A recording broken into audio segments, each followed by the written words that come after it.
إن الحمد لله نحمده ونستعينه ونستغفره ونؤمن به ونتوكل عليه ونعوذ بالله من شرور أنفسنا ومن سيئات أعمالنا من يهد الله فلا مضل له ومن يضلل فلا هادي له ونشهد أن لا إله إلا الله وحده لا شريك له ونشهد أن سيدنا وسندنا وحبيبنا وأولانا ومولانا محمدا عبده ورسوله أرسله بالحق بشيرا ونذيرا وداعيا إلى الله بإذنه وسراجا منيرا يقول الله تعالى بعد أعوذ بالله من الشيطان الرجيم بسم الله الرحمن الرحيم وإلى مدين أخاهم شعيبا قال يا قوم اعبدوا الله ما لكم من إله غيره قد جاءتكم بينة من ربكم فأوفوا الكيل والميزان ولا تبخسوا الناس أشياءهم ولا تفسدوا في الأرض بعد إصلاحها ذلكم خير لكم إن كنتم مؤمنين وعن ابن عباس رضي الله تعالى عنه قال رسول الله صلى الله عليه وسلم من لزم الاستغفار جعل الله له من كل هم فرجا ومن كل ضيق مخرجا ويرزقه من حيث لا يحتسب أو كما قال عليه الصلاة والسلام آمنت بالله صدق الله مولانا العظيم وصدق رسوله النبي الكريم ونحن على ذلك لمن الشاهدين والشاكرين والحمد لله رب العالمين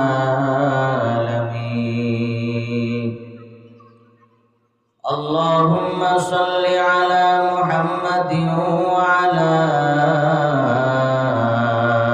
آل محمد كما صليت على إبراهيم وعلى آل إبراهيم إنك حميد مجيد